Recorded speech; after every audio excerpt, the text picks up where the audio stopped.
Bab 1611 Keindahan dikirimkan ke pintu Anda. Cui Mingpu, yang baru saja sadar, langsung tercengang lagi. Bukankah ini yang baru saja saya katakan? Namun segalanya telah berubah dan seluruh situasi telah berubah. Baru saja, dia malu dan menyatakan cintanya kepada seorang gadis, mengatakan itu adalah cinta pada pandangan pertama, tapi dia langsung ditendang. Namun dalam sekejap, gadis itu kembali berlari untuk menyatakan cintanya kepada pria di hadapannya. Meski tidak banyak turis di ruang VIP, mereka tertegun sejenak saat melihat pemandangan di depan mereka, lalu mereka semua tertawa. Ye Bufan juga bingung. Mungkinkah keberuntungannya dalam cinta seperti ini? Mengapa seorang wanita cantik datang ke rumah saya tepat setelah saya meninggalkan rumah? Yah, maaf, kita belum akrab, dan kita tidak cocok. Ucapnya sopan, lalu duduk di sofa di sebelahnya menunggu boarding. Tapi yang tidak dia duga adalah gadis itu benar-benar duduk di sebelahnya dan berkata dengan penuh kasih sayang, tidak masalah jika kita tidak akrab satu sama lain.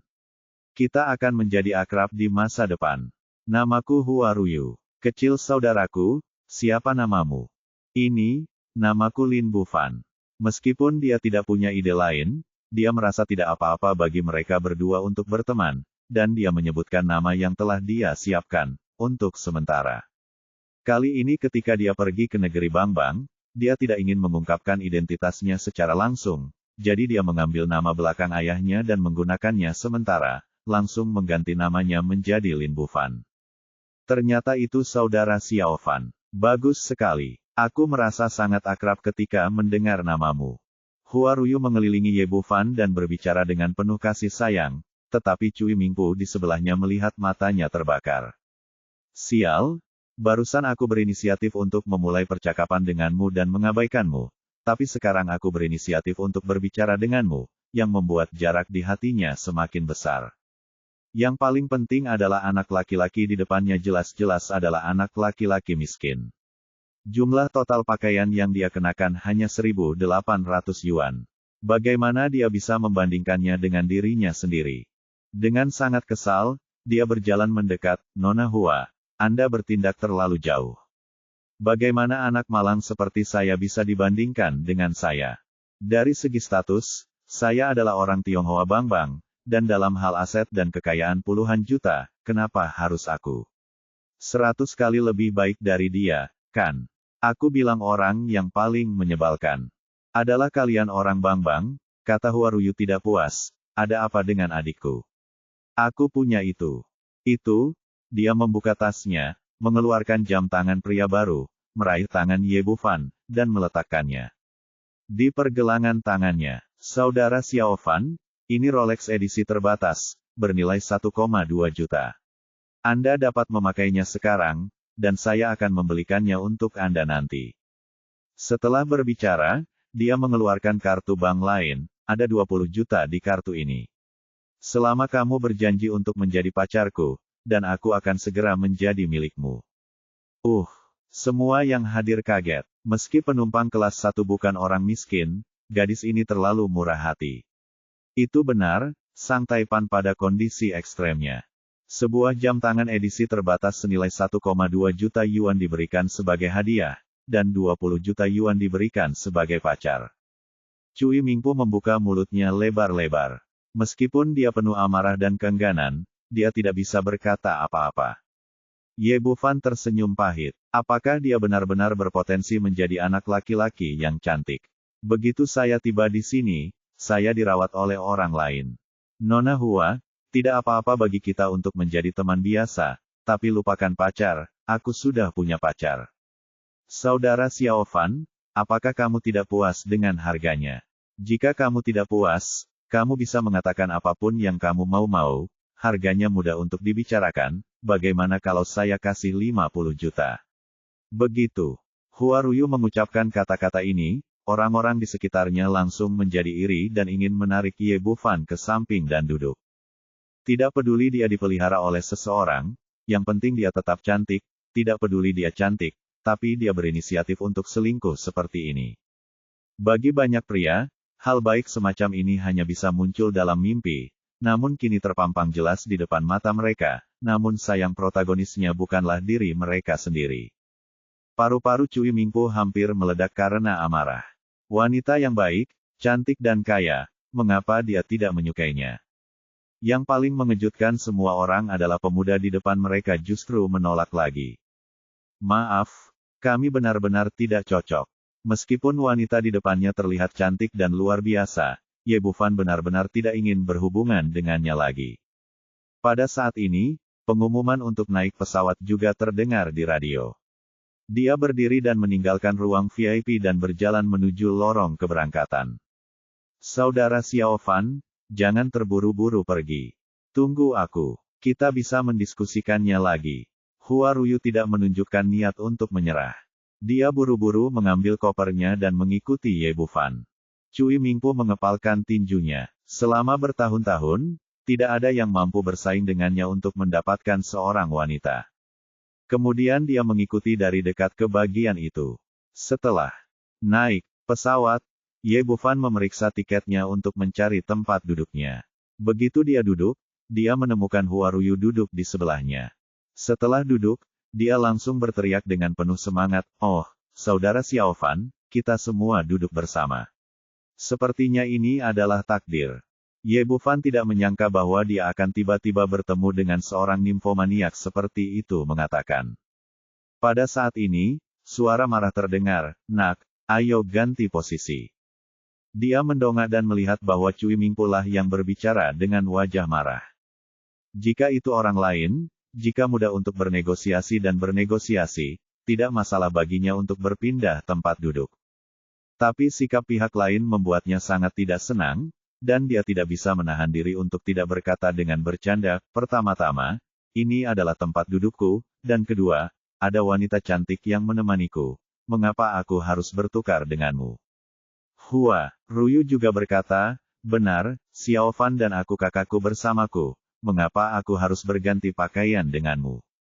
Cui Mingpo mengabaikannya dan menatap Ye Bufan dengan ekspresi sinis, "Nak, kamu masih belum tahu siapa aku, kan? Aku pelatih di sana, dan manajer gym adalah kakak laki-lakiku. Aku sabuk hitam tingkat 5 di Taekwondo. Keluar dari sini, atau aku akan membuatmu terlihat bagus." Pendapatnya, selama dia menunjukkan identitasnya, bocah cantik di depannya ini akan diabaikan. Dia tidak menyerahkan posisinya dengan patuh, dan pada saat yang sama, dia juga membiarkan Hua Ruyu melihat kekuatannya sendiri. Tapi Ye Bufan tidak memiliki rasa takut yang dia harapkan, dan ekspresinya bahkan tidak berubah. Bagaimana mungkin orang kuat di puncak level Martial Saint menganggap serius Taekwondo? Dia tersenyum bercanda, "Saya memiliki sabuk hitam tingkat 5 di Taekwondo. Apakah itu sangat kuat?" Petik 2. Tentu saja. Taekwondo kami adalah yang terbaik di dunia, dan keterampilan seni bela diri kami jauh lebih baik daripada yang ada di Tiongkok. Setelah Cui Mingpo selesai berbicara, untuk menunjukkan kewibawaannya, dia melakukannya secara langsung. Dengan tendangan tinggi, dia mengangkat kaki kanannya dan menendang langsung dalam garis lurus. Dia tampak agung dan sangat sok. Yang lain juga kagum. Pasti tidak mungkin melakukan keterampilan ini tanpa keterampilan yang baik selama beberapa tahun. Mendengar pujian tersebut, Cui Mingpo terlihat bangga, dan pada saat itu terdengar suara kesemutan, disusul rasa dingin di lokasi tersebut. Dia benar-benar tercengang sekarang. Dia tidak pernah menyangka celananya akan terbuka. Dia segera meletakkan kakinya dan menutupinya dengan tangannya. Bab 1612, terlalu dini. Saat ini, tamu lain di kabin juga melihat pemandangan ini dan tertawa terbahak-bahak. Cui Mingpo sangat malu sehingga dia ingin mencari tempat untuk bersembunyi. Dia tidak pernah berpikir bahwa suatu hari dia akan merasa begitu malu. Pada saat yang sama, saya juga sangat terkejut. Sebagai seorang praktisi Taekwondo, pakaian ini dibuat secara khusus. Dalam keadaan normal, kerusakan yang tidak disengaja seperti itu tidak akan pernah terjadi. Ye Bufan tersenyum dan berkata, "Aku tidak menyadarinya. Kalian orang Bangbang sangat dewasa sebelum waktunya. Kamu telah tumbuh begitu besar bahkan dengan mengenakan celana tanpa selangkangan." Setelah dia mengatakan ini, tawa para tamu di sekitarnya yang baru saja berhenti pecah lagi, dan bunga di sampingnya mekar lagi. Ruyu tertawa terbahak-bahak hingga dahan-dahannya bergetar, dan payudaranya yang montok terus bergetar. Mendengar keributan di sini, seorang pramugari buru-buru datang dan bertanya, "Tuan-tuan dan nyonya-nyonya, apa yang terjadi? Apakah Anda butuh bantuan?" Ye Bufan berkata tanpa basa-basi, "Anda butuh bantuan. Anak yang memakai celana tanpa selangkangan ini, mau temukan ibunya." Pramugari melihat ke arah jarinya dan segera menyadari rasa malu Cui Mingpu dan tidak bisa menahan tawa. "Nak, tunggu aku." Saat ini, wajah lama Cui Mingpu telah berubah warna menjadi hati babi. Dia mengulurkan tangan dan mengambil kopernya, bergegas ke kamar mandi, dan segera berganti pakaian dan keluar.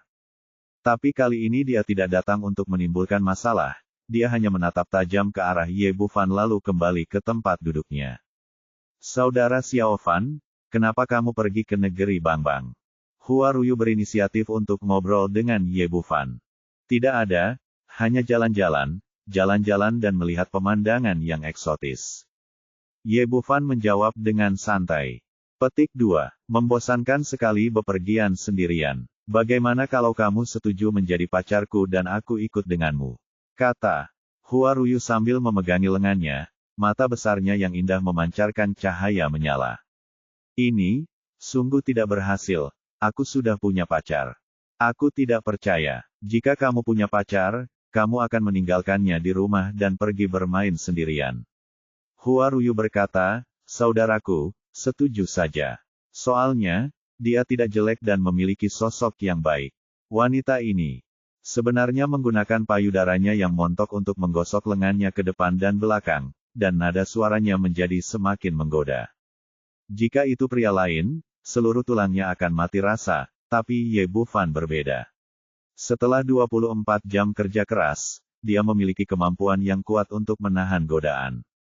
Ini benar-benar tidak berhasil. Hua Ruyu terus memohon sepanjang jalan, menggunakan hampir semua triknya, tapi Ye Bufan menolak dan tidak pernah menyetujuinya permintaan. "Kamu sangat membosankan." Pada akhirnya, Hua Ruyu juga kehilangan kesabarannya, mendorongnya menjauh, lalu melihat keluar jendela dengan marah. Ye Bufan tersenyum tipis, yang membuatnya merasa tenang, jadi dia mulai memejamkan mata dan beristirahat, memikirkan apa yang harus dia lakukan setelah sampai di negeri Bangbang. Bagaimana caranya? Beberapa jam kemudian, pesawat mendarat di bandara di kota Handu. Saat hendak turun dari pesawat, Ye Bufan masih mengabaikannya. "Saudara Xiao Fan, lakukan saja. Pikirkan lagi. Sebenarnya tidak perlu memikirkan hal ini." Ye Bufan berkata dan berjalan keluar dari pesawat, ingin menyingkirkan masalah ini secepat mungkin. Tapi begitu dia keluar dari pesawat, sebuah suara kejam datang dari belakang. "Nak, berhenti di situ." Petik 2. Melihat ke belakang, saya melihat Cui Mingpu yang agresif. "Apa yang akan kamu lakukan?" Melihat segalanya tidak berjalan baik, Hua Ruyu membuka tangannya untuk melindungi Ye Bufan di belakangnya. Petik 2. "Minggir, ini masalah di antara kita para pria." Cui Mingpu mengulurkan tangannya, mendorong Hua Ruyu ke samping, dan berteriak dengan marah, "Nak, jika kamu memiliki kemampuan, bertarunglah denganku dengan pedang dan senjata sungguhan." Petik 2. Ye Bufan menggelengkan kepalanya sedikit, "Kamu tidak pantas mendapatkannya." Petik 2. Di matanya, orang seperti itu tidak ada bedanya dengan semut, dan memang tidak memiliki kualifikasi untuk menantangnya. "Orang Cina yang tidak tahu malu, hari ini saya akan menunjukkan kepada Anda apa itu kungfu yang sebenarnya." Setelah Cui Mingpu berkata, dia menendang keluar. Menurut idenya, dia ingin menggunakan gerakan cantik ini untuk menjatuhkan Ye Bufan dan membiarkan Hua Ruyu melihat betapa baiknya dia. Mungkin gadis ini akan berubah pikiran dan melemparkan dirinya ke dalam pelukannya. Namun yang tidak pernah dia duga adalah ketika dia baru setengah menendang kakinya, dia merasa tersandung sesuatu dan jatuh ke tanah dengan bunyi celepuk. Cui Mingpu tertangkap basah dan merasa malu.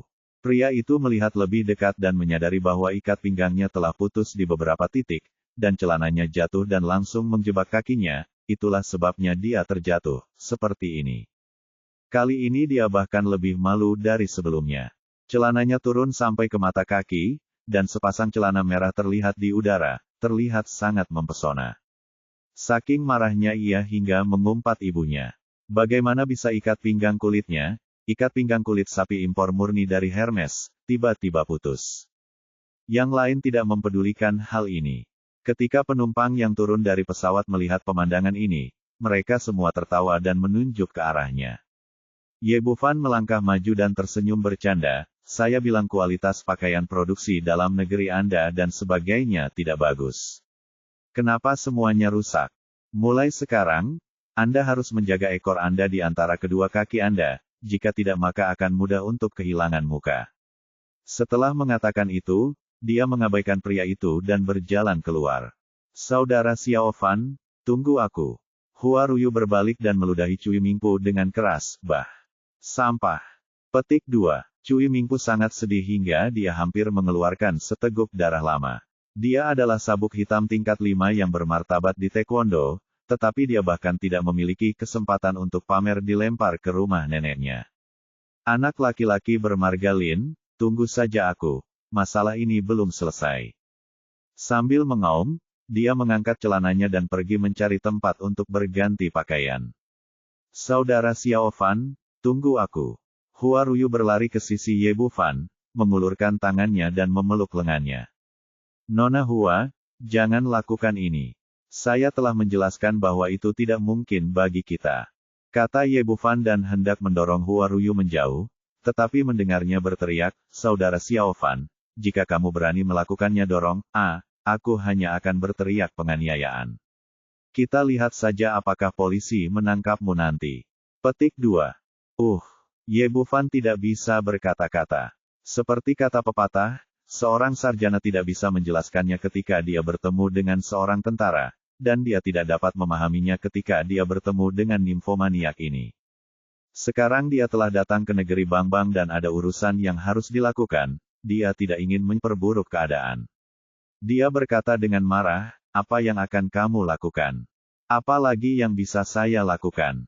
Bagaimana saya bisa, seorang gadis, manfaatkan kamu, biarkan aku memelukmu seperti ini. Hua Ruyu memegang lengannya dengan ekspresi bangga di wajahnya. Ye Bufan tidak punya pilihan selain membiarkannya memeluknya seperti ini. Bagaimanapun, dia akan meninggalkan bandara, dan ketika semua orang berpisah, tidak akan ada masalah lagi. Hua Ruyu berkata sambil tersenyum, Saudaraku Ye, menurutmu mengapa anak laki-laki itu sangat sial? Apakah kamu berbicara tentang pria yang memakai celana tanpa selangkangan? Apakah karena kualitas pakaiannya tidak bagus? Tidak akan mengatakan bahwa itu semua salahnya. Melihat pintu keluar bandara semakin dekat, Hua Ruyu berkata lagi, Kakak Xiao Fan, setuju saja jadi pacarku ya. Selama kamu berjanji padaku, aku bisa menciummu sekarang. Ini masih ciuman pertamaku. Setelah mengatakan itu, dia benar-benar mencium pipi Ye Bufan. Bab 1613 Rumah Penuh Bunga. Setelah ciuman itu, keduanya berhenti. Pipi Hua Ruyu memerah, seolah dia bisa berdarah kapan saja, dan dia terlihat sangat pemalu. Dia tidak berbohong sekarang, ini sebenarnya ciuman pertamanya, dan dia mengambil inisiatif. Ye Bufan mengulurkan tangan dan menyeka pipi yang dicium, dan bertanya tanpa daya, katakan padaku, apa yang ingin kamu lakukan jika kamu begitu ingin membiarkan aku menjadi pacarmu? Tidak apa-apa. Saya sama seperti kamu, aku jatuh cinta padamu pada pandangan pertama. Hua Ruyu tampak sedikit bersalah dan menundukkan kepalanya sambil berbicara, tidak berani menatap matanya. Apakah menurutmu aku akan mempercayainya? Ye Bufan berkata, aku bertanya lagi, apa yang ingin kamu lakukan? Hua Ruyu berkata dengan lemah, baiklah, izinkan aku memberitahumu untuk tidak marah, oke. Kamu bisa menebaknya meski kamu tidak memberitahuku, jadi kamu ingin menggunakanku sebagai tameng, kan? Mata indah Hua Ruyu langsung melebar, bagaimana kamu tahu? Kamu dapat menebaknya, kata Ye Bufan, tapi saya tidak mengerti, karena Anda ingin mencari perisai, orang itu sangat baik, mengapa Anda harus menemukan saya? Dia tidak bisa melakukannya. Hua Ruyu berkata dengan marah, ayahku bersikeras agar aku menikah dengan orang sebangsa Bangbang, jadi aku benci semua orang Bangbang, dan aku marah ketika melihat mereka. Jika kamu tidak menyukainya, jelaskan saja pada ayahmu. Petik 2.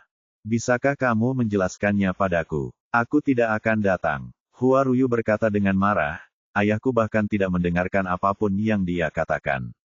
Dia bahkan mengatakan itu demi kebaikanku sendiri dan bersikeras membiarkanku menikah dengan itu bajingan. Ye Bufan sedikit gemetar, sambil menggelengkan kepalanya, sepertinya ini adalah pernikahan lain antara keluarga besar. Para wanita dari keluarga besar ini terlihat sangat cantik di hari kerja, tetapi di saat kritis mereka tidak bisa mengendalikan masa depan mereka sendiri. Tapi hal semacam ini sepenuhnya masalah keluarga, dan saya tidak bisa membantu. Hua Ruyu meraih lengan Ye Bufan lagi, saudara Xiaofan, bisakah kamu membantuku sekali saja? Katakan saja kamu adalah pacarku. Maka ayahku tidak akan memaksaku. Kamu terlalu banyak berpikir. Sederhana saja, jika ayahmu yang membuatnya ambil keputusan, tidak masalah jika kamu punya pacar. Ye Bufan mengatakan yang sebenarnya. Jika itu keluarga biasa, cara ini mungkin ada pengaruhnya, tapi untuk keluarga besar, itu tidak ada pengaruhnya sama sekali, semua. Bagaimana kamu tahu jika kamu tidak mencobanya? Kakak Xiaofan, tolong bantu aku kali ini. Aku sangat tidak menyukai pria itu, dan aku tidak ingin menikah di negara Bangbang. Ayahku sedang menungguku di luar negeri, bandara. Dia akan keluar nanti. Saat itu, kamu hanya perlu mengatakan bahwa kamu adalah pacarku. Hua Ruyu menarik lengan Ye Bufan dengan ekspresi memohon. Baiklah kalau begitu, aku akan membantumu kali ini, tapi hanya sekali. Aku tidak peduli apa yang terjadi di masa depan. Demi menjadi orang Tionghoa, Ye Bufan memutuskan untuk membantu gadis ini sekali. Petik 2. Bagus sekali, saudara Xiaofan, terima kasih. Hua Ruyu dengan senang hati bersiap untuk mencium Ye Bufan lagi, tapi dia tiba-tiba menghindarinya. Kami tidak bisa datang lagi. Kami sepakat bahwa kami hanya berpura-pura.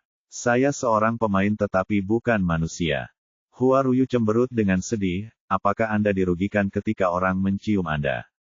Anda tidak dapat meminta apapun darinya, yang lain. Ayo Nona, ayo cepat keluar. Kata Ye Bufan dan berjalan keluar bandara lagi. Hua Ruyu buru-buru mengikuti di belakang. Ketika dia keluar dari pintu keluar bandara, dia memegang lengannya lagi, seperti hubungan intim, pasangan. Di luar pintu, sebuah mobil Lincoln berwarna hitam diparkir di sini. Di bawah mobil berdiri seorang pria parubaya, sekitar 40 atau 50 tahun, dengan ekspresi serius dan memancarkan aura yang kuat. Di belakangnya berdiri seorang lelaki tua berambut abu-abu, yang tampak sangat hormat terhadap lelaki itu. Lao Zhang, apakah ini waktunya untuk penerbangan? Pria parubaya itu bertanya. Kami sudah lama berada di sini, tetapi wanita tertua belum keluar. Pria tua yang dikenal sebagai Lao Zhang berkata, Tuan, mungkinkah wanita tertua menolak pernikahan ini dan tidak datang? Petik 2. Tidak mungkin, gadis Ruyu itu, aku tahu itu, meskipun aku biasanya nakal, tidak mungkin dia tidak mendengarkan kata-kataku. Kata-kata pria itu mengungkapkan keyakinan yang luar biasa. Dia adalah Hua Manlou, kepala keluarga Hua di Jiangsu dan Zhejiang, dan dia juga orang nomor 1 yang terkenal di Jiangsu dan Zhejiang. Seorang master, orang kuat di tahap akhir tingkat surga. Tuan, sepertinya itu wanita tertua.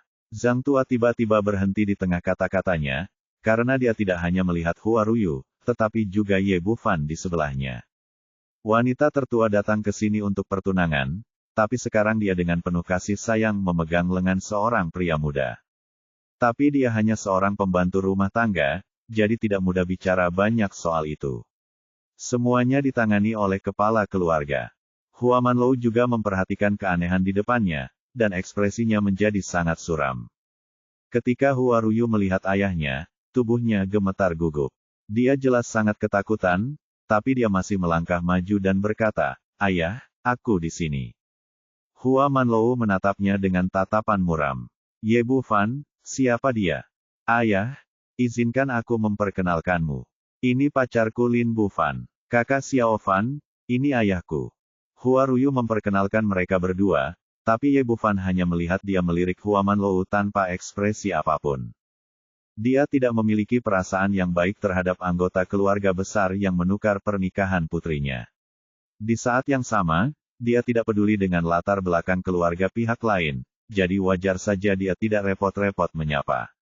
Alasan mengapa dia bisa berdiri di sini sepenuhnya karena perjanjian yang baru saja dibuat. Jika tidak, dia tidak akan repot-repot memperhatikan orang-orang seperti itu. Ruyu, kemarilah. Suara Hua Manlou dingin dan marah. Meskipun Hua Ruyu sedikit enggan, dia akhirnya melepaskan lengan Ye Bufan dan berjalan menuju ayahnya. Anak muda, kamu tidak layak untuk putriku, menjauhlah darinya mulai sekarang. Mata tajam Hua Manlou tertuju pada Ye Bufan lagi, penuh ancaman. Aku tidak bisa menahannya. Putrimulah yang bersikeras membiarkan aku menjadi pacarnya. Ye Bufan berhenti sejenak dan berkata, menurutku kamu harus menghormati pendapat putrimu tentang pernikahan dan jangan menggunakan kebahagiaannya untuk itu. Sebagai gantinya, demi kepentingan keluargamu. Hua Manlou tiba-tiba menjadi marah, nak, apakah kamu mencoba mengajariku bagaimana melakukan sesuatu? Putriku adalah putrimu, aku akan memberitahumu ini, apapun yang ingin kamu tafsirkan. Kamu Bufan tidak peduli. Tanpa berkata apa-apa lagi, dia berbalik dan berjalan ke samping. Berhenti, nak, kamu berani memberiku pelajaran. Hua Manlou penuh amarah. Dia selalu memiliki harga diri yang tinggi dan selalu mengatakan kebenaran, tapi dia tidak menyangka putrinya akan membawa anak laki-laki ini.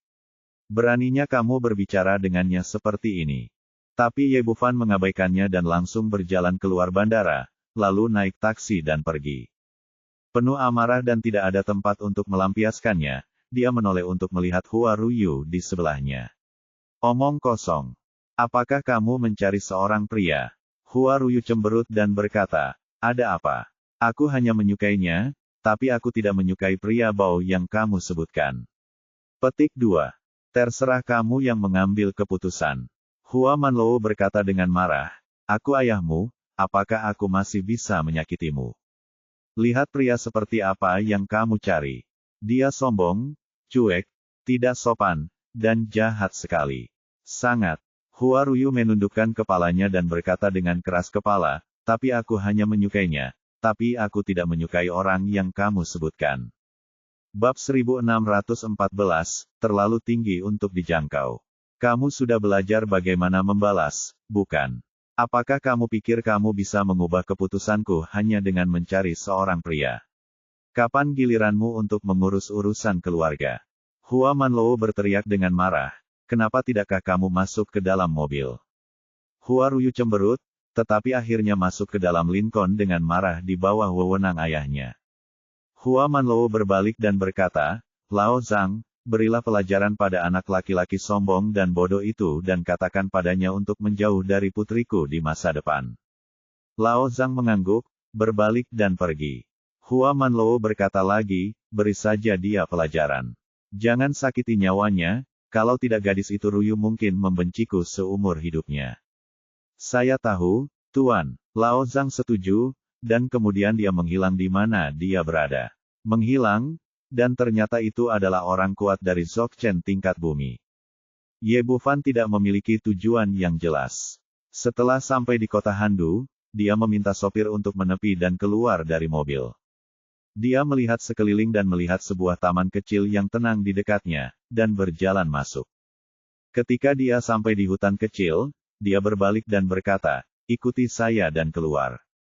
Sekarang budidayanya telah mencapai puncak Martial Sein, yang cukup untuk menempuh jarak 2000 meter, Lao Zhang berpikir bahwa dia tersembunyi dengan baik dan setiap gerakan berada di bawah pengawasannya. Sosok itu melintas, dan Lao Zhang berjalan keluar dari semak-semak dengan ekspresi terkejut di wajahnya. Dia tidak pernah menyangka bahwa dengan kultivasinya sendiri, dia akan ditemukan oleh pemuda ini. Anda harus tahu bahwa dia adalah orang kuat Dzogchen tingkat bumi, ahli tingkat master, dan dia biasanya paling pandai bersembunyi. Dia baru saja menahan semua auranya, bagaimana dia bisa ditemukan oleh orang lain? Ye Bufan mengabaikan pertanyaannya dan bertanya, apakah kamu orang tua dari keluarga Hua tadi? Mengapa kamu mengikutiku? Anak muda, Kamu semakin mengejutkanku. Lao Zhang tersenyum dan kemudian berkata, aku di sini hanya untuk menasihatimu. Menjauhlah dari nona muda kita di masa depan, dan yang terbaik adalah jangan pernah muncul di hadapannya lagi. Aku paling tahu pikiranmu, bukan hanya karena kamu ingin menjadi seperti naga dan burung phoenix. Tetapi ada beberapa orang yang tidak dapat Anda hubungi. Saya tidak mampu membelinya. Bu Fan terhibur dengan kata-katanya dan berkata dengan bangga, tidak ada wanita di dunia ini yang tidak mampu saya beli. Dia mengatakan ini dengan cukup percaya diri. Bahkan Kaisar Dewa Dunia Barat dan Ratu Vampir Dunia Kegelapan adalah wanitanya. Nak, kamu terlalu sombong. Ekspresi Lao Zhang menjadi gelap, tahukah kamu siapa yang baru saja kamu temui? Itu adalah kepala keluarga Hua, keluarga paling bangsawan di Jiangsu dan Zhejiang, dan juga master nomor 1 di Jiangsu dan Zhejiang. Zhejiang, dengan aset yang cukup ratusan miliar. Putri tertua dari keluarga kami adalah orang kaya. Kualifikasi apa yang Anda, seorang anak laki-laki miskin biasa, miliki untuk memiliki pemikiran yang tidak masuk akal tentang dia? Hari ini saya ingin memberitahu Anda perbedaan antara Anda dan nona muda, jadi kamu bisa menyingkirkan bahaya itu sesegera mungkin. Kalau tidak, kamu akan mudah kehilangan nyawamu. Awalnya, menurut pendapatnya, selama dia mengungkapkan identitas dan status pemimpin keluarga, sang anak laki-laki di depannya pasti akan ketakutan. Tapi yang tidak dia duga adalah Ye Bufan hanya tersenyum tipis, dengan sedikit rasa jijik di matanya. Bagaimana dia tahu bahwa apakah dia bernilai ratusan miliar dolar atau disebut master nomor 1, mereka tidak ada artinya di mata pemuda di depannya. Wah, kenapa kamu tertawa? Lao Zhang kesal dengan senyumannya yang menghina.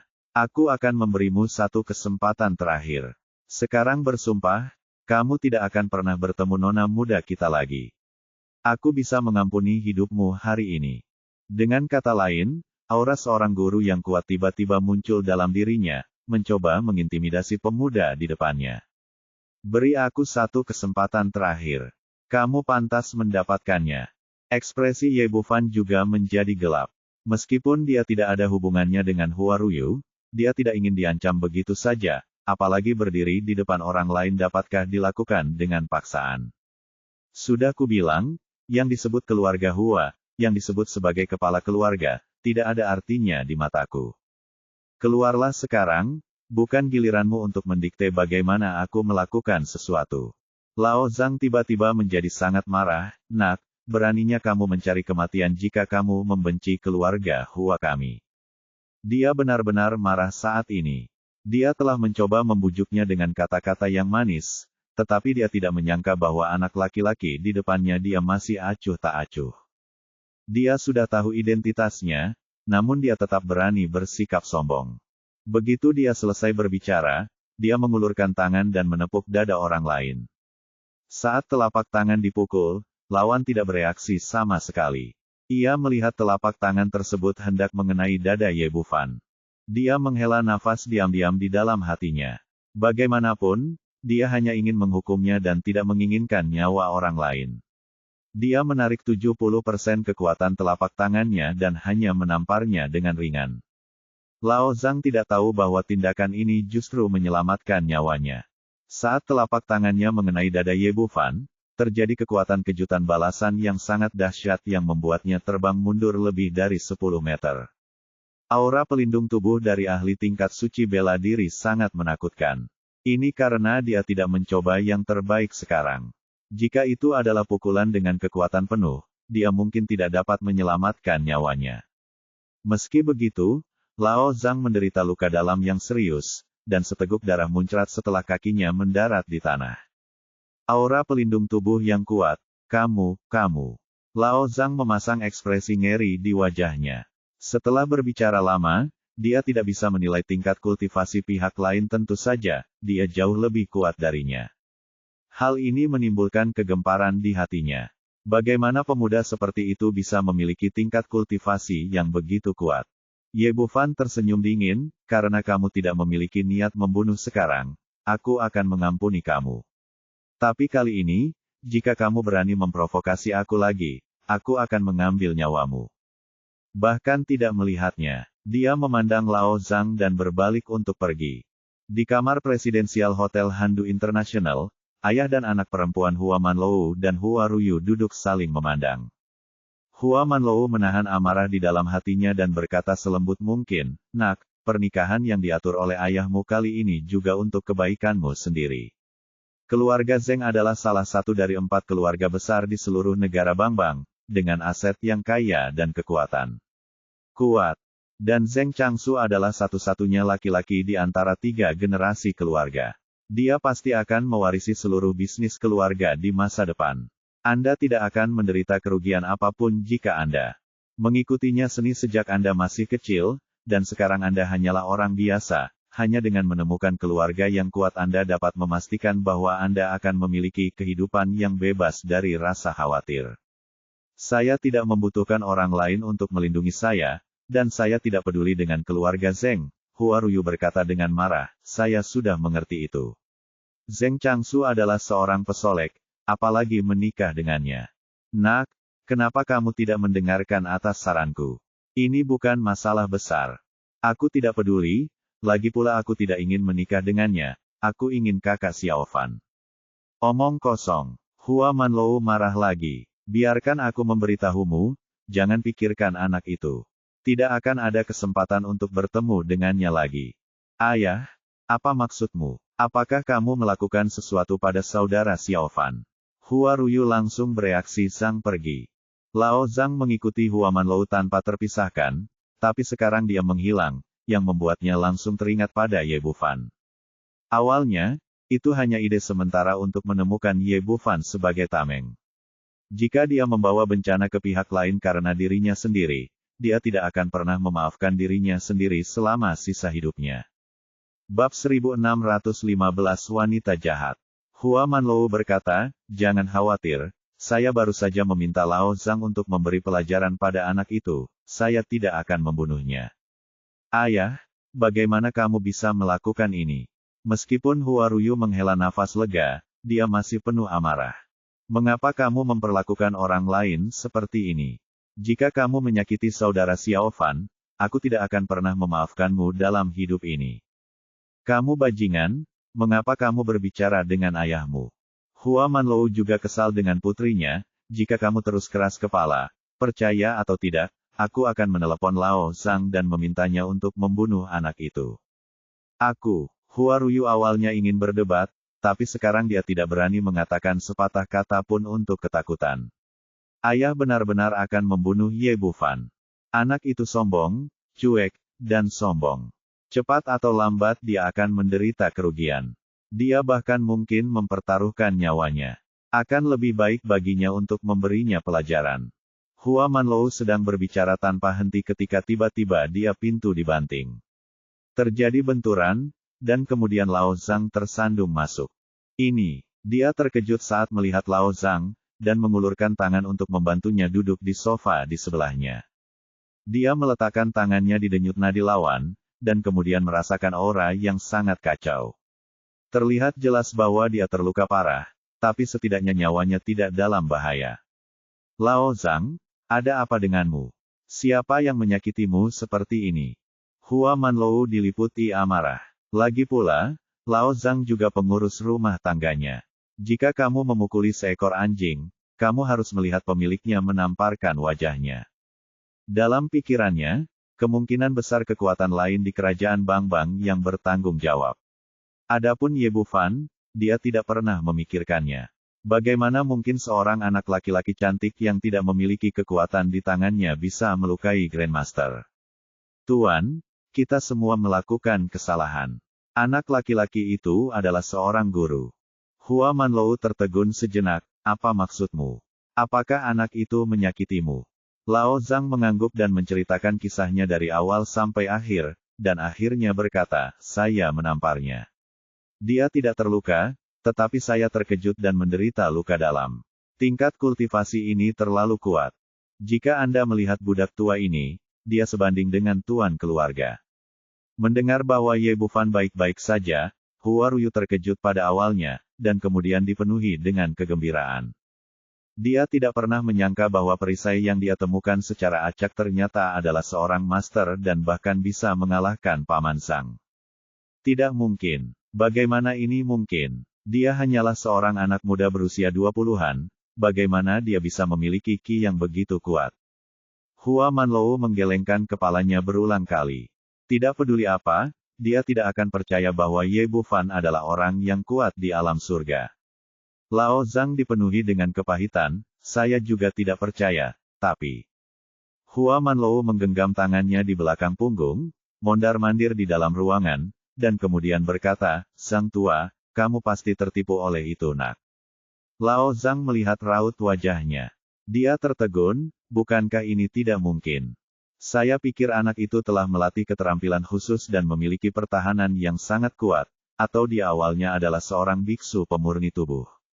Atau dia terluka parah dan hanya bertahan. Saya telah menipu Anda. Secara keseluruhan, mustahil baginya untuk mencapai level saya di usia 20-an. Bahkan jika dia berkultivasi dari rahim ibunya, dia tidak akan mengalami hal seperti itu kultivasi tingkat tinggi.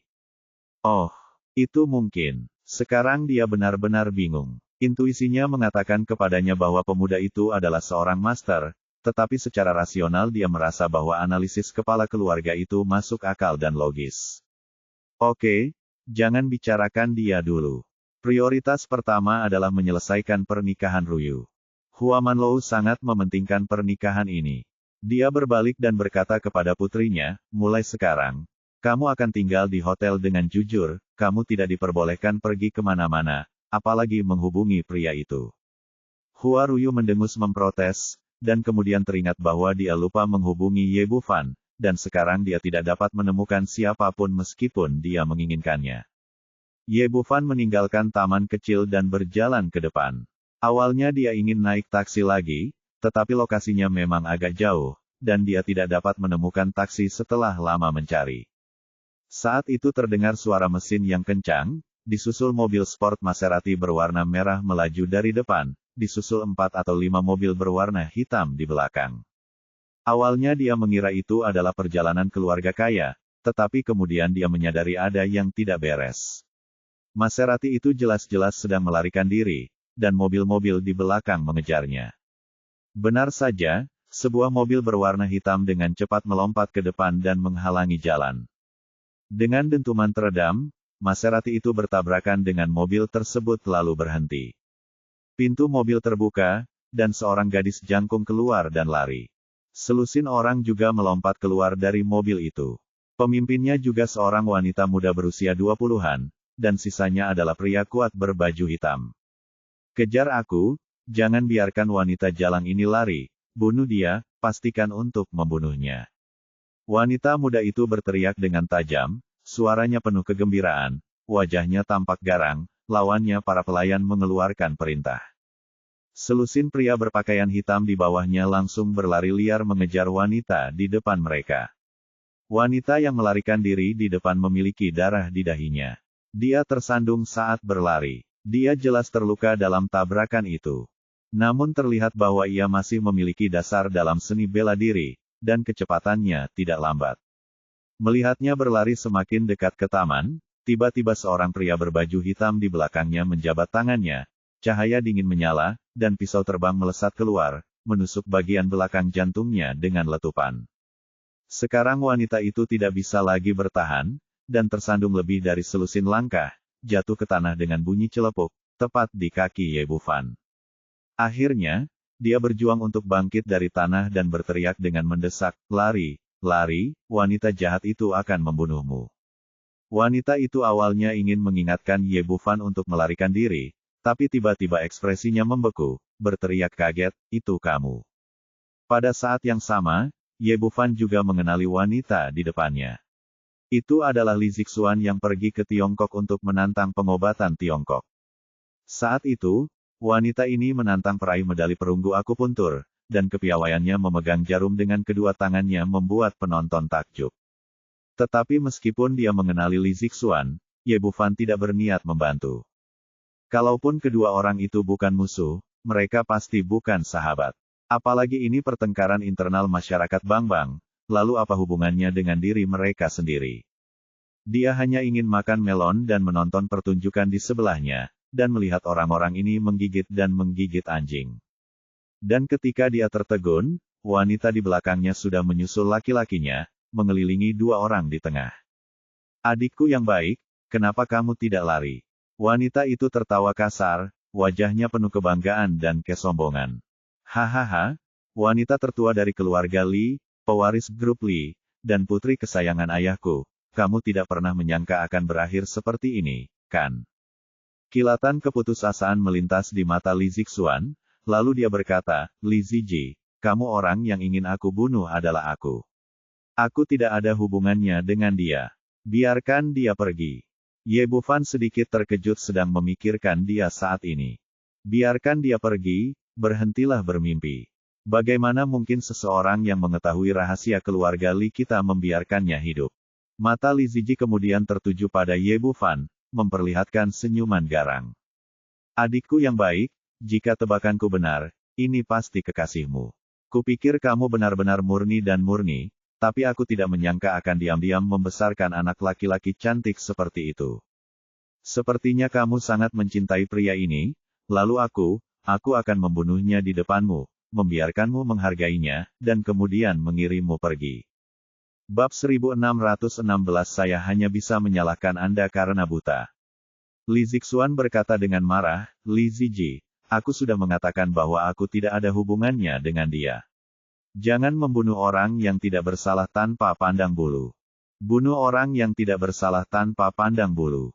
Kamu sangat peduli pada anak ini dan bahkan mengatakan kamu tidak punya apa-apa hubungannya dengan dia. Apakah menurutmu aku bodoh? Petik 2. Li Ziji melambaikan tangannya di belakangnya, silakan dan patahkan anggota tubuh pria cantik itu. Aku akan melihat bagaimana reaksi wanita jalang ini dan apakah dia akan merasa begitu, tertekan, hahaha. Ye Bufan mendengarkan. Aku terdiam beberapa saat. Awalnya aku tidak ingin mempedulikan masalah ini, aku hanya ingin makan dan menonton pertunjukan, tapi wanita bodoh ini bersikeras mencari kematian padanya, memiliki. Selain itu, Li Zixuan baru saja bersikap baik dan baik hati, jadi saya hanya membantunya. Pada saat ini, beberapa pria berbaju hitam mengerumuni dan mengelilinginya. Li Ziji tertawa terbahak-bahak lagi dan berkata, wah, kamu tidak bisa menyalahkan orang lain. Aku hanya bisa menyalahkanmu karena buta dan berhubungan dengan wanita jalang itu. Apalagi yang kamu lihat?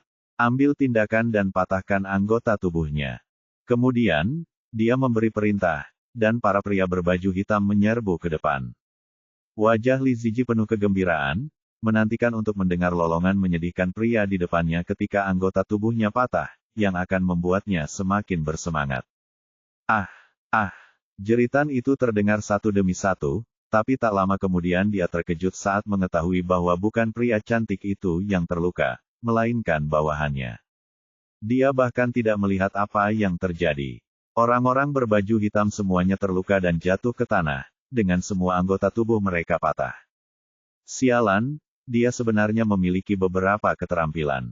Ekspresi Li Ziji segera menjadi ganas lagi, dan dia berteriak kepada orang-orang yang tersisa, ayo bersama, bunuh saja dia untukku. Mengeluarkan senjata mereka dan menerkam Ye Bufan dengan niat membunuh. Hasilnya tidak berbeda dari sebelumnya. Mereka tidak berbeda dengan semut di depan Martial Saint. Meskipun Ye Bufan tidak membunuh mereka, dia mematahkan lengan dan kaki mereka satu persatu, membuat mereka sama sekali tidak berguna. Pada saat ini, kesombongan dan kekejaman di wajah Li Ziji menghilang seketika, digantikan oleh kepanikan yang tak terbatas. Dia tidak pernah menyangka pria ini bisa begitu kejam, dan dia tidak mengerti kapan Li Zixuan menemukan penolong yang begitu kuat. Ye Bufan bertepuk tangan dan berjalan ke arahnya dengan senyuman di wajahnya. Sebenarnya kakakmu tidak membohongimu. Aku tidak ada hubungannya dengan dia. Awalnya aku tidak bermaksud terlibat dalam masalah ini. Aku hanya ingin duduk dan menonton pertunjukan. Tapi kamu, bodoh wanita, bersikeras mencari kematian sendiri. Tidak heran. Aku hanya bisa menyalahkanmu karena buta, dan kamu hanya bisa menyalahkan dirimu sendiri karena bodoh. Petik 2.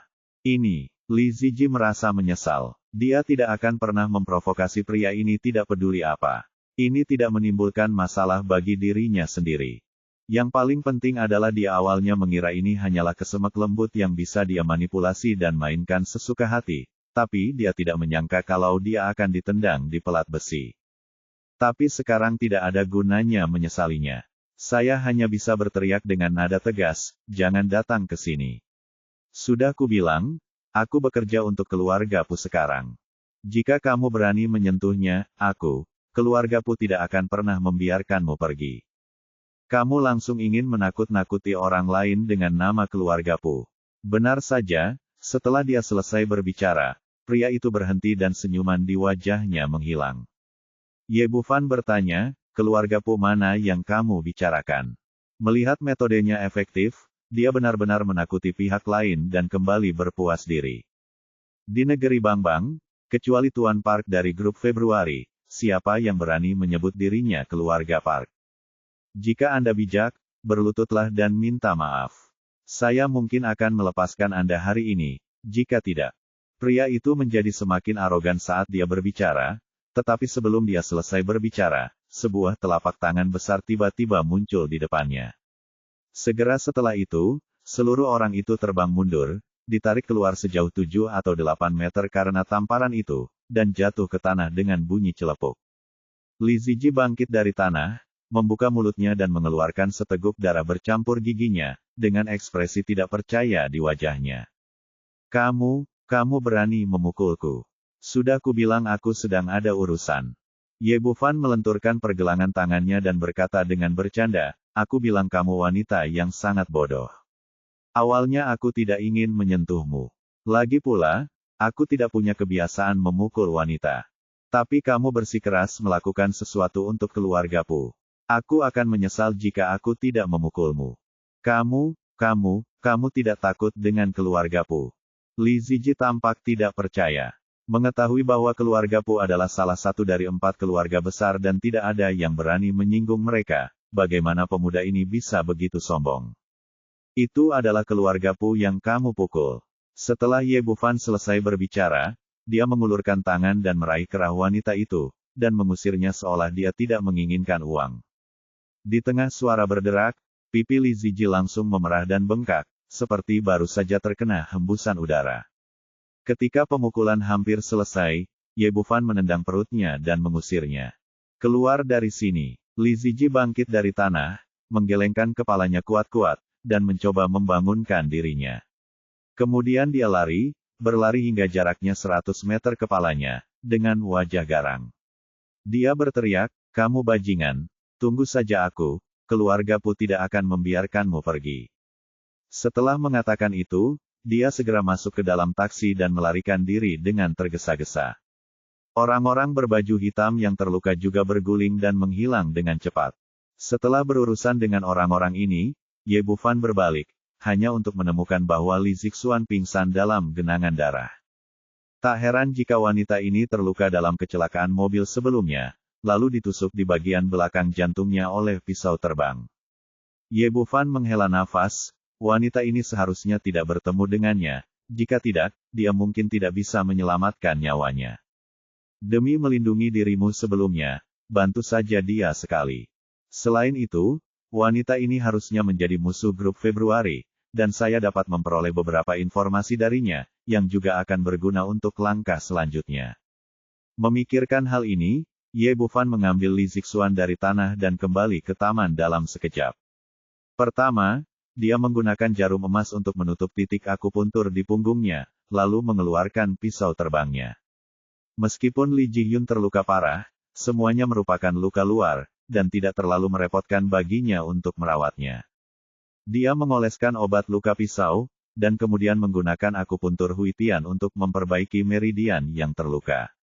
Sekitar 20 menit kemudian, trauma mendalam Li Zixuan telah sembuh total, dan bahkan luka yang ditinggalkan oleh pisau terbang di punggungnya benar-benar terkelupas dengan darah. Oke, bangun, kata Ye Bufan sambil menyuntikkan semburan ki ke tubuhnya dan langsung membangunkan wanita itu. Li Zixuan perlahan membuka matanya, dan yang terlihat adalah wajah tampan, Tuan Ye, apakah Anda baik-baik saja? Mereka tidak melakukan apapun terhadap Anda, kan? Ye Bufan menggelengkan kepalanya dengan acuh tak acuh, kami baik-baik saja. Beberapa hal kecil lain-lain itu tidak lebih dari seekor ikan, dan kamu tidak mempedulikannya di mataku. Li Zixuan duduk dari bangku dan memeriksa tubuhnya. Dia tidak merasakan ketidaknyamanan di tubuhnya, tetapi dia penuh energi. Dia juga seorang dokter dan tahu betul betapa seriusnya luka yang dideritanya sebelumnya, namun dia tidak menyangka akan sembuh secepat itu. Tuan Ye, apakah Anda menyelamatkan saya? Wajah Li Zixuan penuh dengan keterkejutan dan rasa terima kasih. Bab 1617 Kandidat yang tepat. Ye Bufan mengangguk, apa yang terjadi? Bukankah kamu seorang dokter? Bagaimana hal seperti itu bisa terjadi? Mendengar pertanyaannya, Li Zixuan menghela nafas dan ekspresinya dengan cepat meredup. Jika merepotkan, lupakan saja. Anggap saja aku tidak bertanya. Ye Bufan bertanya dengan santai hanya karena penasaran. Apakah orang itu barusan adalah adikmu? Bagaimana dia bisa terlibat dengan keluargaku dari grup Februari? Apa hubungan kalian berdua? Tuan Ye, meskipun skandal keluarga tidak boleh dipublikasikan, Anda adalah penyelamat saya. Saya tidak menyembunyikan apapun dari Anda. Li Zixuan mulai bercerita, setelah kompetisi medis terakhir, sesuatu terjadi di rumah ketika saya kembali ke negara. Bang belajar. Pengobatan Korea hanyalah hobi pribadi. Keluarganya sebenarnya memiliki bisnis keluarga yang besar. Ayahnya bertanggung jawab atas aset grup Li yang bernilai puluhan miliar. Dan ayahnya tidak memiliki anak laki-laki dalam hidupnya, hanya 2 anak perempuan, satu adalah dia, dan yang lainnya adalah Li Ziji, adik perempuan yang lahir dari ibu tirinya. Setelah ayahnya meninggal, dia langsung menyerahkan harta keluarga kepadanya untuk diambil alih, menyebabkan ibu tiri dan adik perempuannya sangat tidak puas. Mendengar ini, Ye Bufan bertanya, bisakah Anda, seorang dokter, memimpin bisnis keluarga sebesar itu? Li Zixuan berkata, menjadi dokter hanyalah hobi pribadi saya. Faktanya, jurusan universitas saya adalah keuangan.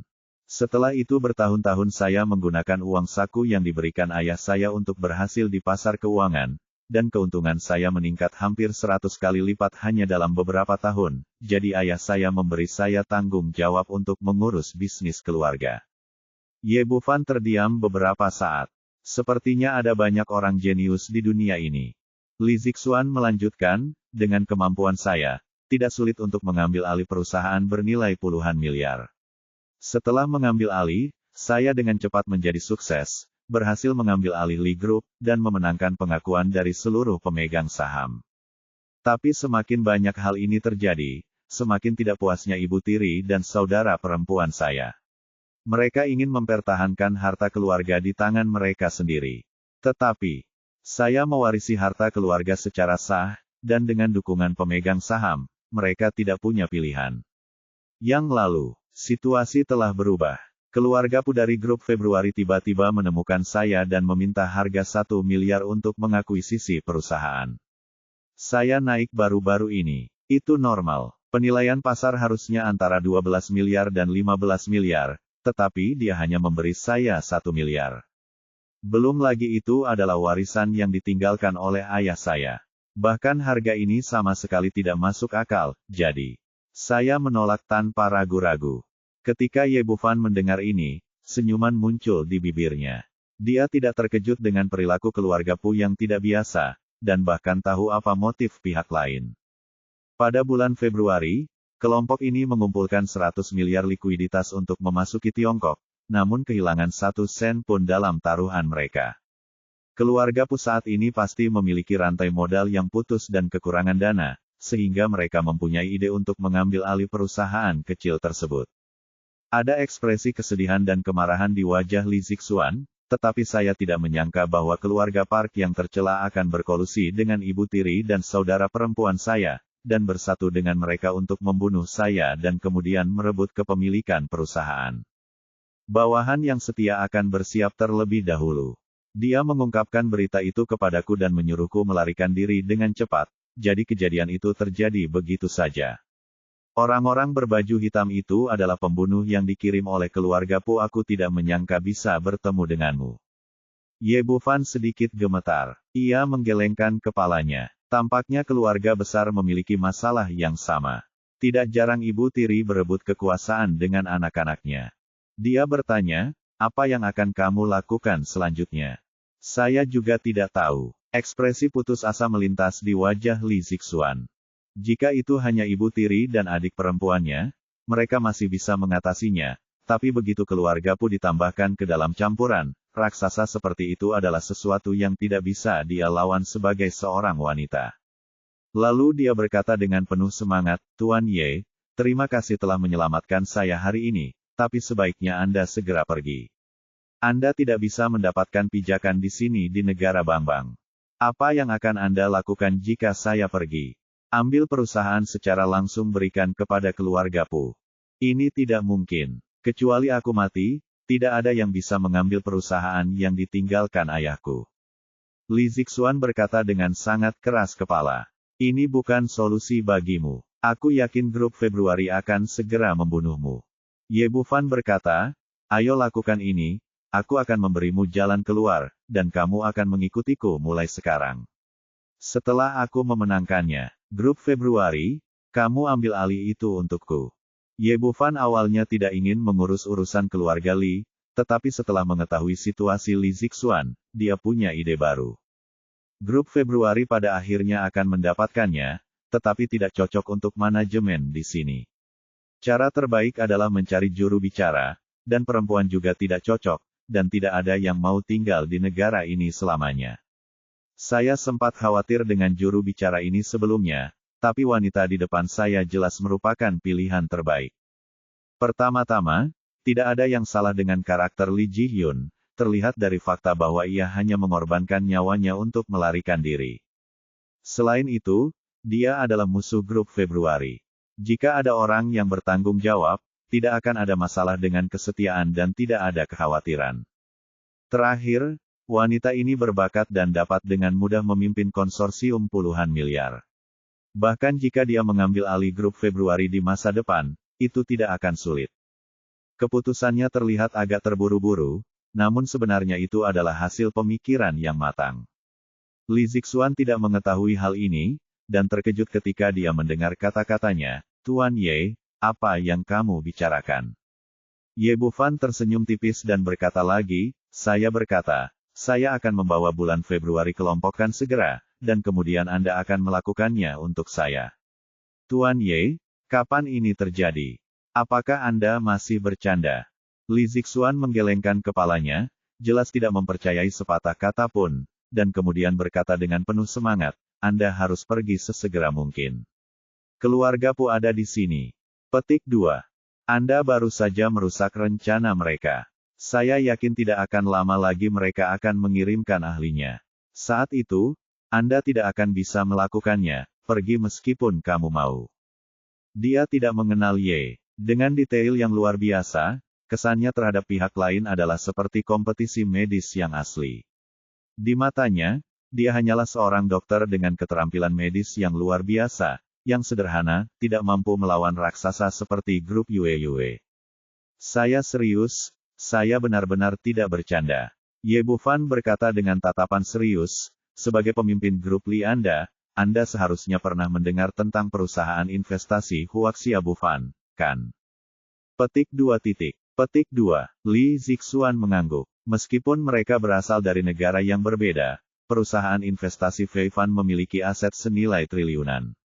Pengaruh ini terlalu besar. Dia tentu pernah mendengarnya, tetapi detail spesifiknya tidak jelas.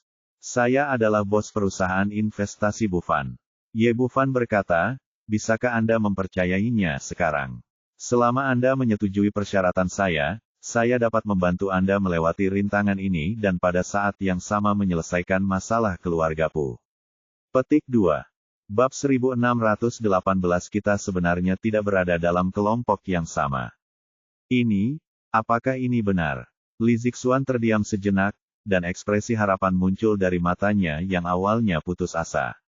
Ye Bufan berkata dengan tenang, Nona Li, saya tidak punya waktu untuk bercanda dengan Anda. Sekarang Anda hanya perlu menjawab saya apakah Anda bersedia atau tidak.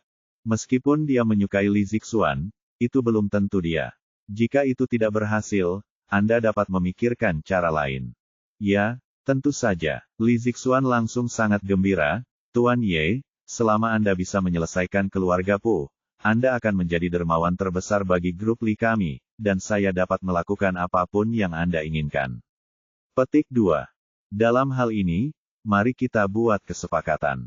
Begitu Ye Bufan selesai berbicara, mesinnya berbunyi, lalu 4 atau 5 kendaraan off-road melaju dan berhenti tepat di depan 2 orang itu.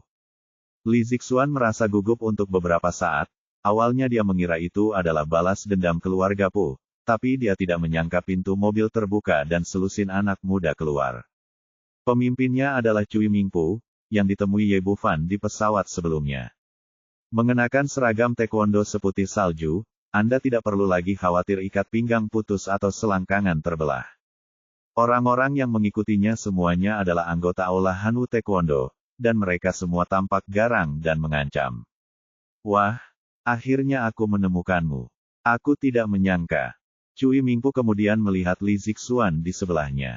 Dia tidak menyangka begitu cepat, akan ada kecantikan berbeda di samping Ye Bufan, yang membuatnya lebih dan lebih marah. Sudah kubilang, jika kamu berani menjadi musuh Aula Taekwondo Hanwu kami di kota Handu, hari-hari baikmu akan berakhir. Katakan padaku, haruskah aku mematahkan kakimu sekarang atau melakukannya sendiri? Dua kejadian itu benar-benar tidak terduga. Tidak sulit menghadapi bocah cantik asal Tiongkok itu dengan kekuatannya sendiri. Pihak lain hanyalah sepotong daging di talenan Anda bisa memotongnya sesuai keinginan. Ye Bufan mengerutkan kening. Orang ini terus menimbulkan masalah baginya, dan dia benar-benar kehilangan kesabaran. Tepat ketika dia hendak mengambil tindakan dan memberi pelajaran pada orang ini, hatinya tiba-tiba tergerak, dan kemudian dia menunjukkan senyuman lucu. Apakah hanya kalian? Saya menyarankan Anda untuk pergi sesegera mungkin, jika tidak, Anda akan menyesalinya nanti. Nak, apakah hanya Anda? Anda benar-benar tidak tahu apa itu dunia, dan saya akan menunjukkannya kepada Anda hari ini. Saya sabuk hitam tingkat 5 taekwondo luar biasa. Setelah mengatakan itu, Cui Mingpu siap memamerkan keahliannya dan langsung melakukan tendangan berputar 360 derajat. Kini setelah berganti seragam taekwondo, ia tidak lagi memiliki beban psikologis apapun. Namun saat tubuhnya berada di udara dan sebelum dia sempat melakukan gerakannya sepenuhnya, tiba-tiba terdengar ledakan dari samping. Meskipun orang ini sombong, dia tidak pernah berpikir bahwa dia bisa melawan senjata termal modern. Momen ini sangat membuatnya takut hingga dia jatuh ke tanah dengan bunyi celepuk. Orang-orang yang dibawanya juga ketakutan dengan suara tembakan. Mereka segera berbalik dan melihat puluhan pria berbaju hitam mengepung mereka, masing-masing membawa amunisi, dan moncong senjata hitam diarahkan langsung ke arah mereka-mereka. Jujurlah padaku, jika ada yang bergerak lagi, aku akan meledakkan kepalanya. Pemimpin pria bersenjata berbaju hitam itu mengancam dan menatap orang-orang ini dengan tajam. Saudaraku, jangan impulsif. Kami tidak akan pernah bergerak. Saat ini, Cui Mingpu sedang dalam keadaan kacau dan hampir menangis.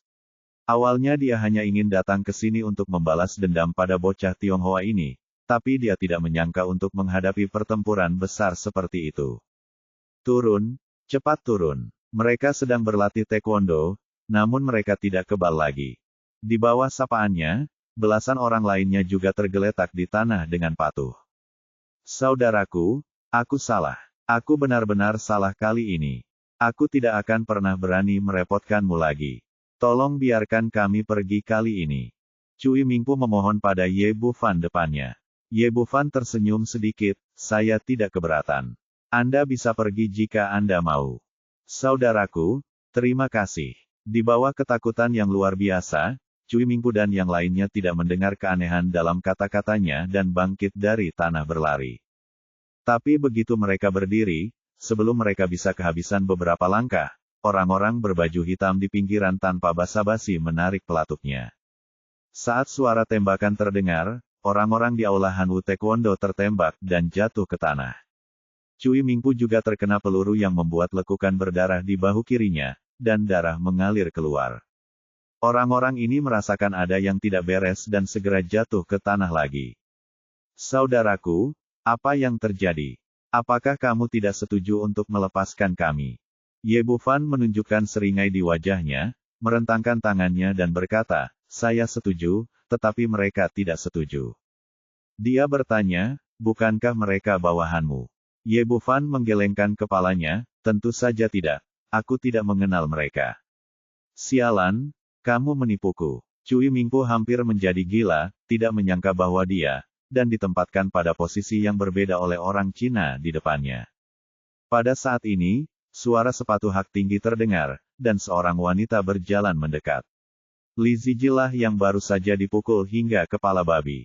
Dia menatap Ye Bufan dengan tatapan tegas, wah, ada banyak orang yang harus dihubungi, tapi saya punya senjata, tidak ada gunanya tidak peduli berapa banyak orang yang Anda hubungi. Setelah mendengar kata-katanya, Cui Mingpu segera mengerti, berani cintai ini orang-orang juga datang merepotkan Ye Bufan. Dia buru-buru bangkit dari tanah dan berteriak, Nona, Anda salah paham, saya tidak berada di pihak yang sama dengan mereka, saya juga di sini untuk merepotkan mereka. Diam, Li Ziji bermulut besar. Meskipun Cui Mingpu adalah pemegang sabuk hitam taekwondo tingkat 5, dia tidak berani melawan atau bahkan menghindar saat menghadapi wanita ini. Kamu bajingan, kamu masih ingin melakukan ini denganku, bukan? Pasangan itu baru saja mengatakan mereka tidak bersama, dan sekarang kamu tidak bosan. Li Ziji sangat marah, dia meminta ampun sebelumnya, jadi apa yang dia katakan? Dia tidak mengenal pria itu.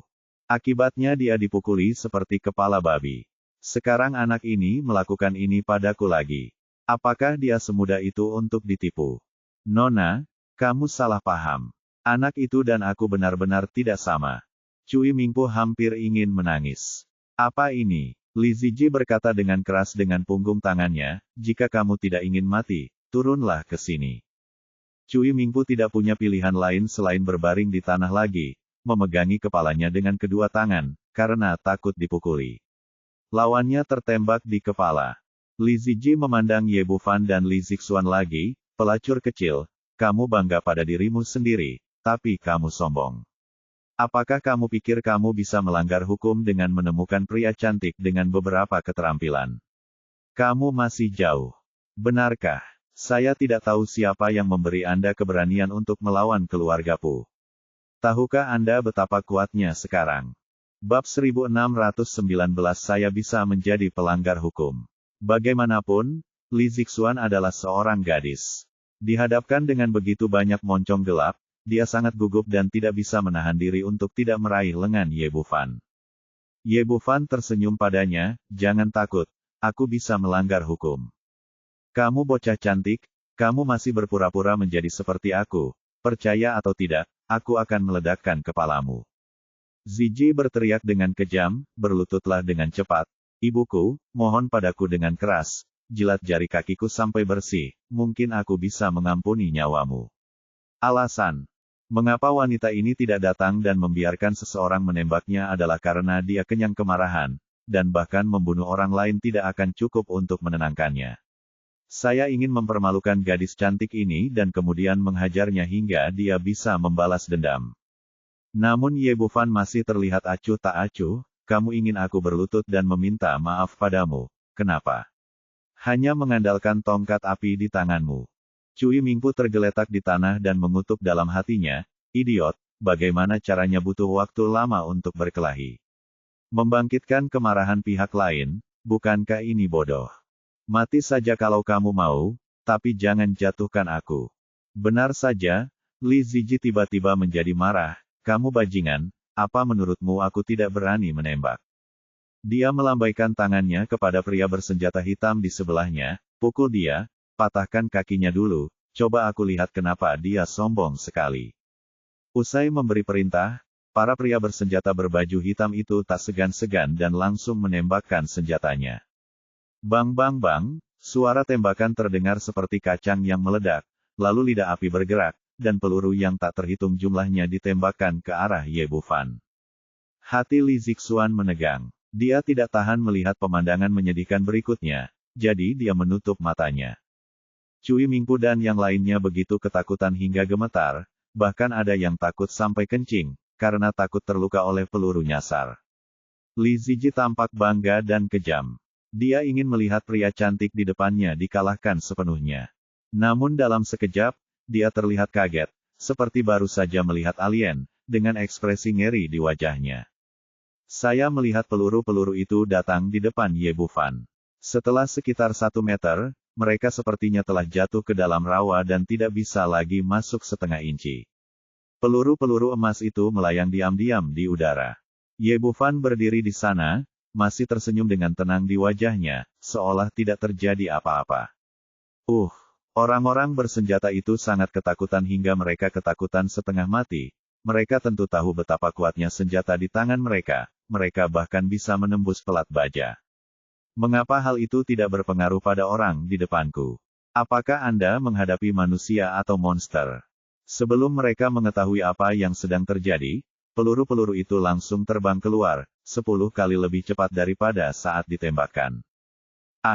Serangkaian jeritan terdengar, dan orang-orang bersenjata berbaju hitam yang tertegun ditembak di dada dengan peluru, dan tidak ada yang selamat. Li Zixuan merasa ada yang tidak beres, kenapa ada begitu banyak orang yang berteriak, dan suaranya tidak terdengar seperti suara Ye Bufan. Dia membuka matanya dan melihat semua pria bersenjata berbaju hitam tergeletak di tanah, tetapi pria itu masih berdiri di sampingnya. Apa yang terjadi? Bagaimana dia melakukannya? Li Zixuan tampak terkejut, tidak tahu apa yang terjadi. Meskipun dia juga seorang pejuang, levelnya terlalu rendah untuk memahami betapa kuatnya dia dalam menahan peluru dengan aura pelindung tubuhnya. Ia begitu kaget saat tidak melihat apa-apa, apalagi Li Zijie yang menyaksikan semuanya. Saat ini, wanita itu berdiri di sana dengan pandangan kosong, tidak tahu bagaimana menggambarkan suasana hatinya. Dia awalnya berpikir bahwa pria bersenjata yang dibawa ke keluarga Pu akan mampu menyapu bersih segalanya dan menghancurkan pria cantik di depannya, membuatnya berlutut di depannya untuk meminta maaf dan membiarkannya merusak dan menghancurkannya. Tapi saya tidak pernah menyangka bahwa mereka sama sekali tidak takut dengan peluru ini, dan membunuh orang-orang bersenjata ini dalam sekejap mata. Apakah ini masih manusia? Kenapa ada kemampuan yang begitu kuat? Mungkinkah dia sedang menghadapi monster? Hal yang sama juga terjadi pada Cui Mingpu, yang terbaring di tanah. Dia baru saja mengintip untuk melihat dengan matanya sendiri bagaimana Ye Bufan meninggal, tetapi dia melihat pemandangan yang mengejutkan rahangnya. Dia benar-benar melihat keadaan legendaris membawa peluru dengan tubuhnya sendiri. Setelah terkejut, dia tidak bisa menahan rasa dingin di punggungnya, dan pakaiannya basah oleh keringat dingin. Berpikir bahwa dia telah memprovokasi orang yang begitu kuat satu demi satu, dia beruntung masih hidup sampai sekarang. Jika Tuhan bisa memberinya kesempatan untuk kembali, dia akan bersembunyi sejauh mungkin, dan dia tidak akan pernah berani membiarkannya keluar kentut. Ye Bufan mengabaikan ekspresi semua orang, berjalan ke arah Li Zijie, dan berkata dengan bercanda, "Nona Li, apakah Anda masih ingin saya berlutut dan meminta maaf sekarang?" Saya. Dengan sangat terkejut, Li Zijie ragu-ragu untuk waktu yang lama, tapi dia bahkan tidak bisa mengucapkan satu kalimat lengkap. "Jika kamu berani menyentuhku, keluargaku tidak akan melepaskanmu. Aku tidak dapat menemukan kata-kata yang tepat, jadi aku tidak punya pilihan selain memindahkan keluargaku lagi. Pikiranmu benar-benar sakit, tidak bisakah kamu menjelaskannya secara berbeda?" Ye Bufan berkata tanpa sopan, mengangkat tangannya dan menamparnya ke tanah dengan mulut besar. Kemudian dia berbalik untuk melihat Cui Mingpu dan menendangnya dari tanah. "Bangunlah Tuan, tidakkah kamu ingin memberiku pelajaran?" Cui Mingpu berlutut sambil menjatuhkan diri, "Saudaraku, Paman, aku salah, aku benar-benar salah. Mengaku kalah. Bahkan menghadapi pria kuat yang tidak takut peluru. Saat ini, ia tidak lagi memiliki kesombongan dan keberanian seperti sebelumnya." Ye Bufan berkata dengan bercanda, "Bagaimana mungkin? Anda adalah sabuk hitam tingkat 5 yang bermartabat, dan taekwondo adalah seni bela diri nomor 1 di dunia. Bagaimana Anda bisa takut kepada saya?" Tidak, taekwondo tidak ada bandingannya seni bela diri Tiongkok. Aku lebih buruk dari kentut di depanmu, tolong lepaskan aku." Pada saat ini, Cui Mingpu hampir ingin mati. Mengapa dia ingin memprovokasi orang kuat seperti itu? Dia hanya berpikir bahwa hidupnya terlalu panjang. Jika itu masalahnya, keluarlah dari sini dan buka matamu mulai sekarang. Ye Bufan tidak repot-repot berdebat dengan pria kecil ini dan mengusirnya. Cui Mingpu tidak mengeluh sama sekali. Sebaliknya, dia bangkit dari tanah dan melarikan diri seolah-olah dia telah diberikan amnesti. Saat ini, dia diam-diam bersumpah di dalam hatinya bahwa setiap kali dia bertemu orang China di masa depan, dia akan menjauh. Untungnya, orang tidak peduli dengan dirinya sendiri, jika tidak, mereka akan mati tanpa mengetahui caranya. Dan orang-orang yang dia bawa bersamanya semuanya bangkit dari tanah saat ini, dan melarikan diri karena malu. Meskipun ini sangat tidak tahu malu, hidup selalu lebih baik daripada mati, dan lebih baik daripada orang-orang bersenjata berkulit hitam yang terbunuh. Melihat orang-orang ini melarikan diri, Ye Bufan kembali menatap Li Zixuan, yang masih tertegun, bagaimana, kamu baik-baik saja? Aku baik-baik saja. Pria di depannya lagi. Dia lebih kuat dari dirinya sendiri. Kalau begitu, ayo pergi. Kata Ye Bufan, meraih Li Ziji dan berjalan menuju mobil di pinggir jalan. Li Zixuan segera melanjutkan, Tuan Ye, kita akan pergi kemana? Ye Bufan berkata dengan tenang, mari kita pergi ke grup Li Anda dulu dan membantu Anda mendapatkan kembali perusahaan itu. Bab 1620 Dia adalah iblis. Di kantor Presiden Lin Group, seorang wanita dengan postur menggerakkan sedang duduk di pangkuan seorang pria parubaya, pantatnya yang bulat berputar. Dia adalah istri dari kepala grup Li sebelumnya, Li Bosil, dan ibu tiri Li Jihyun, Kim Li Su. Pria itu adalah Park San-hong dari keluarga Park, keturunan generasi kedua. Dia hanyalah cabang sampingan, bukan anggota inti. Jin Lixiu melingkarkan tangannya di leher Park San-hong dan berkata dengan penuh kasih sayang, Jiji sudah lama berada di sini, kenapa tidak ada gerakan sama sekali? Mungkinkah terjadi sesuatu? Waktu itu, tetapi Li Bo masih hidup sebelumnya. Jangan khawatir, orang-orang dari keluarga Pu kita telah dikirim. Mereka semua adalah pria bersenjata yang terlatih, dan masing-masing dari mereka dapat mengenai sasaran dengan akurasi yang sempurna. Tidak peduli seberapa kuat lawannya, mereka tidak bisa lebih baik dari pistol. Kurasa gadis itu Ziji pasti itu adalah permainan kucing dan tikus. Aku tidak membunuh anak itu secara langsung. Aku pasti kembali setelah cukup bersenang-senang. Jin Lixiu mengangguk. Dia mengenal putrinya sangat baik dan memiliki kecenderungan mesum yang sangat kuat. Sekarang dia telah menderita ketidakadilan yang begitu besar, dia seharusnya menganiaya pria cantik itu dan Li Jihyun. Kemudian dia berkata dengan getir, Li Boshi itu sangat penuh kebencian.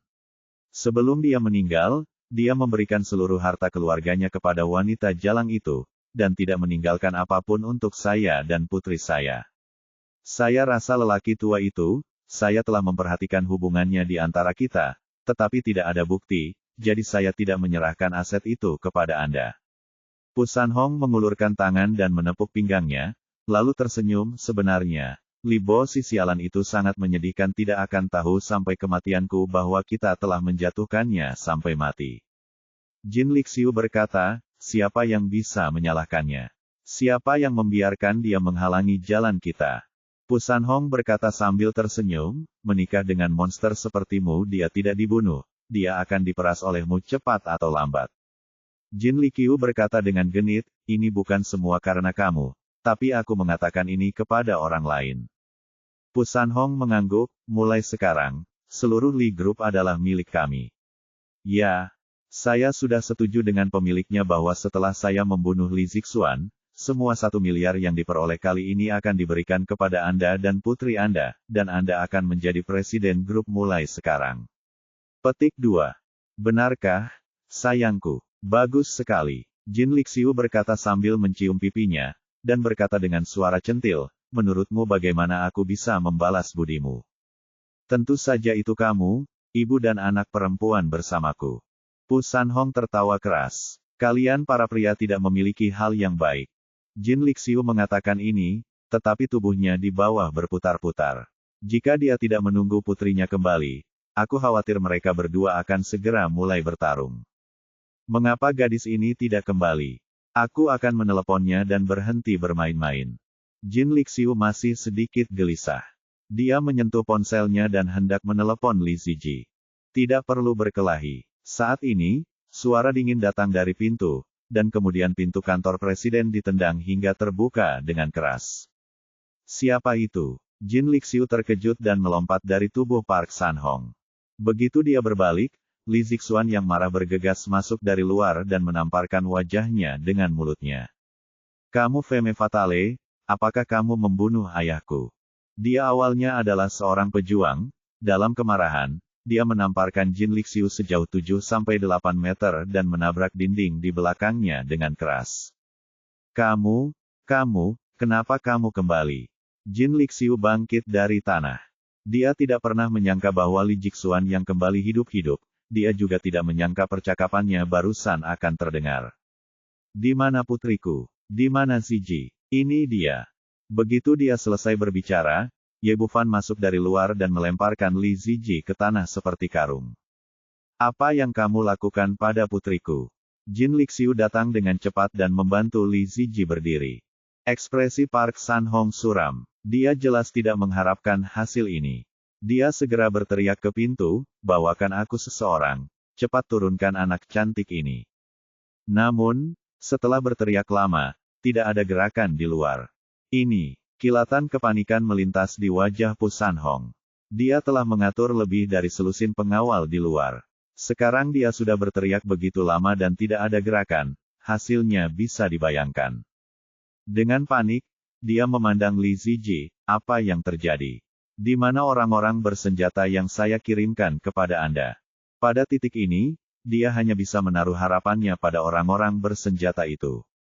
Menurutnya, hanya orang-orang yang kembali yang akan melakukannya pasti mampu menjatuhkan pemuda di depannya. Mati, semuanya mati, dia bukan manusia, dia iblis. Pada saat ini, Li Ziji tampak seperti menjadi gila. Setelah rangsangan besar tadi, pikirannya tidak lagi jernih. Apa? Park San-hong dan Jin Lixiu sama-sama tercengang mendengar berita itu. Mereka tidak dapat membayangkan bagaimana selusin pria bersenjata itu tewas. Wah, kamulah yang membunuh keluarga Puku. Katakan padaku, konspirasi apa yang kamu gunakan? Pu San-hong mengeluarkan Shamo Eagle dan menunjuk ke arah Ye Bufan.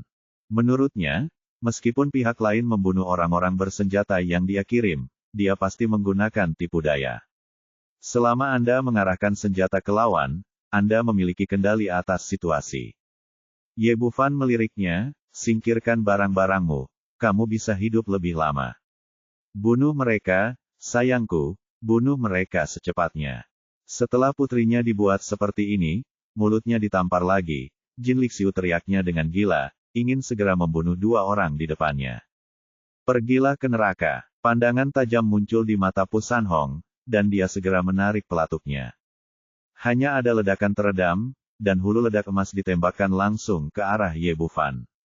Pergilah ke neraka. Jin Lixiu berteriak dengan kejam, tapi dia tiba-tiba berhenti di tengah teriakan itu, dan kemudian matanya melebar tiba-tiba, seolah dia baru saja melihat monster. Peluru yang ditembakkan tiba-tiba berhenti di depan Ye Bufan, melayang dengan tenang di udara. Melihat pemandangan ini, mata Pu San-hong hampir lepas dari rongganya. Baru setelah itu aku mengerti apa yang baru saja dikatakan Li Ziji. Orang di depanku bukanlah orang normal sama sekali, tapi iblis. Aku tidak percaya aku tidak bisa membunuhmu. Park San-hong sangat terkejut. Dia tidak memiliki dukungan lain dan hendak menarik pelatuknya lagi, tetapi pada saat ini, dia menyalakan tangannya dan Shamo Eagle sudah masuk tangan lawan. Ye Bufan bermain dengan Shamo Eagle di tangannya dan berkata dengan bercanda, kamu tidak memiliki kesempatan itu lagi. Kamu, siapa kamu? Pada saat ini, mata Pu San-hong dipenuhi ketakutan dari keluarga Pu, dia telah menghabiskan waktu bertahun-tahun. Ini pertama kalinya aku begitu takut pada seseorang. Siapa aku? Turun dan tanyakan pada Raja Neraka. Kilatan niat membunuh melintas di mata Ye Bufan, dan dia siap menghadapi Pu San-hong. Saat ini, Li Zixuan Suangyuan di sebelahnya berkata dengan warna merah darah, Tuan Ye, bisakah Anda memberikannya kepada saya? Saya ingin membalaskan dendam ayah saya. Petik 2. Oke, tangannya. Elang itu dilemparkan ke Lee Ji-hyun.